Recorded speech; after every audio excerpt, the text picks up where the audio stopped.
Hello friends, আমি এখন একটা রেসিপি তৈরি করছি।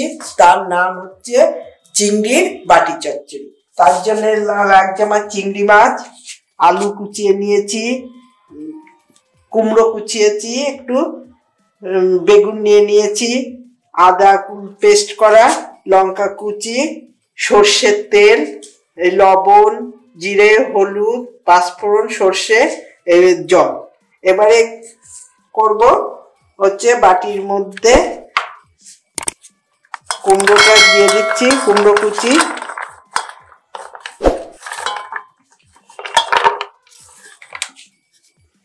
কুচিটা দিয়ে দিলাম, আলু কুচিয়ে নিয়েছি, আলুর কুচিটা দিয়ে দিলাম,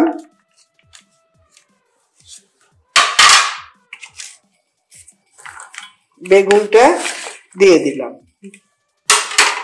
দিয়ে চিংড়ি মাছটা এর মধ্যে দিয়ে দিলাম,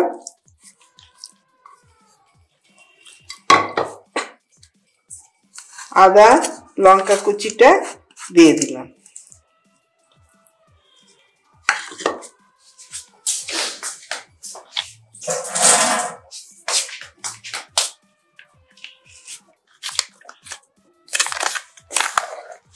দিয়ে পরিমাণ মতো লবণ দিচ্ছি,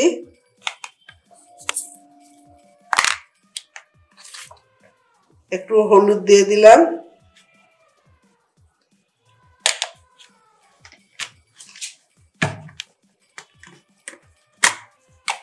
সর্ষের তেল দিয়ে দিচ্ছি,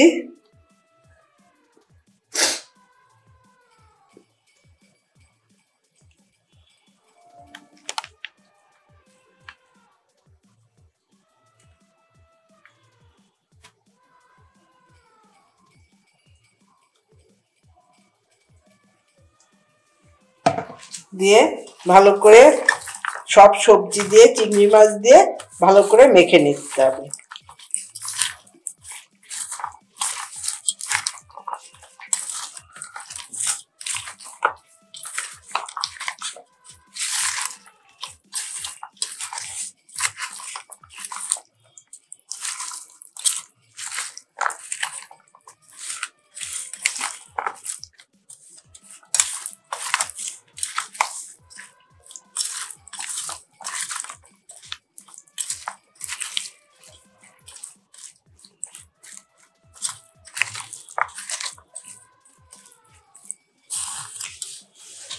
আর একটু তেল লাগবে,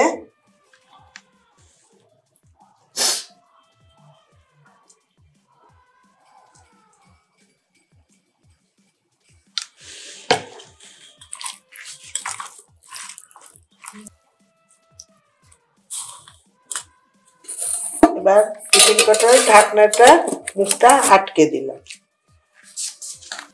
কড়াইটা ইন্ডাকশনে বসিয়ে দিয়ে ইন্ডাকশনটা চালু করে দিলাম, দিয়ে কড়ার মধ্যে বেশ খানিকটা জল দিয়ে দিচ্ছি,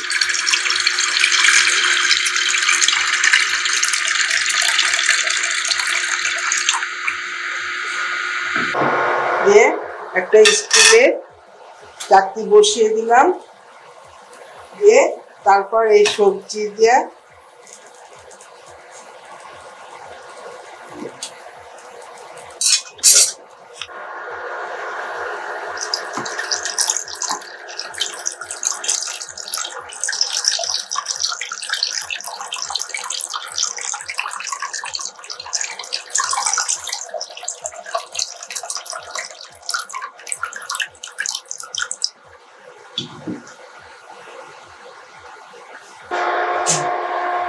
এবার একটা থালা এই কড়ার মুখে দিয়ে ঢেকে দিলাম,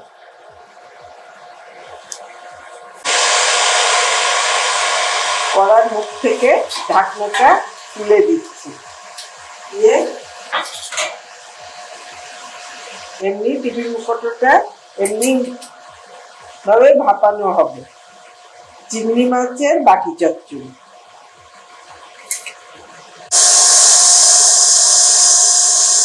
এবার কড়ার থেকে টিফিন কৌটোটা সাবধানে তুলে রাখছি, একে ইন্ডাকশনটা অফ করে দিলাম, টিফিন কৌটোর মুখটা খুলে দেখবো হ্যাঁ সব সেদ্ধ হয়ে গেছে। এবারে আবার এই টিফিন কৌটোর বাকিটা ইন্ডাকশনে বসিয়ে দিয়ে আর একটু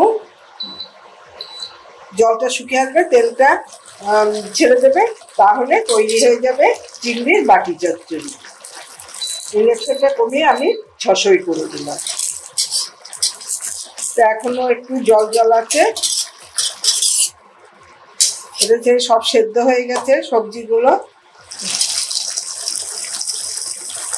এবার টিফিন বাটির মধ্যে রেখে এই জলটা শুকিয়ে নিচ্ছি। তেলটা বেরিয়ে এলে তৈরি হয়ে যাবে চিংড়ির বাটি চচ্চড়ি। একটু নাড়াচাড়া দিচ্ছি।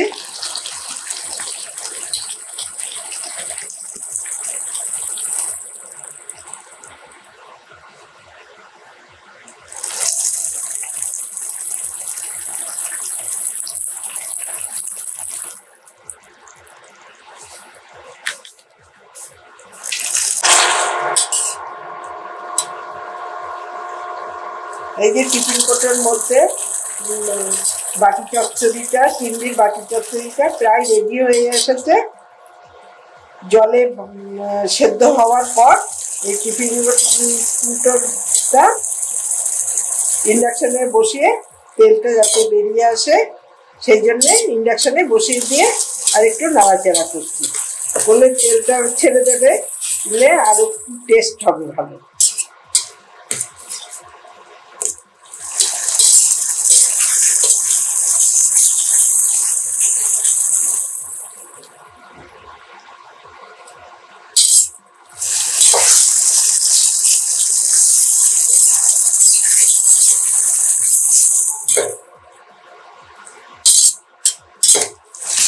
প্রায় চিংড়ির বাটি চচ্চড়িটা প্রায় রেডি হয়ে এসেছে।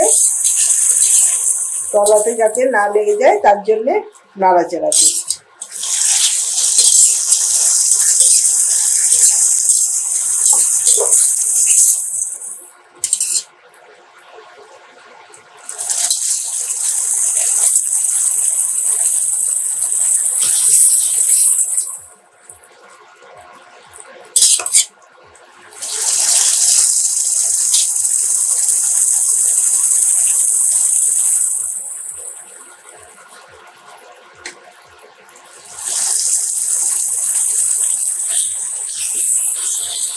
হয়ে এসেছে, এবারে ইন্ডাকশনটা আমি অফ করে দেব।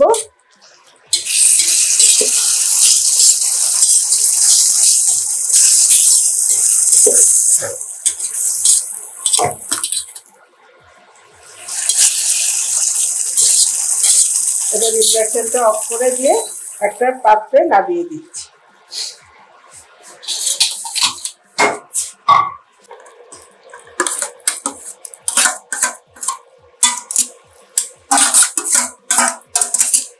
বাটি চচ্চড়িটা হয়ে গেছে, আমি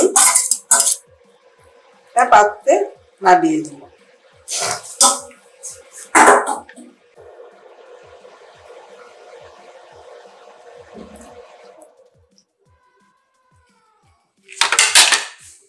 চিংড়ির বাটি চচ্চড়িটা আমার রেডি হয়ে গেছে। এবার আমি একটু খেয়ে দেখছি কেমন হয়েছে।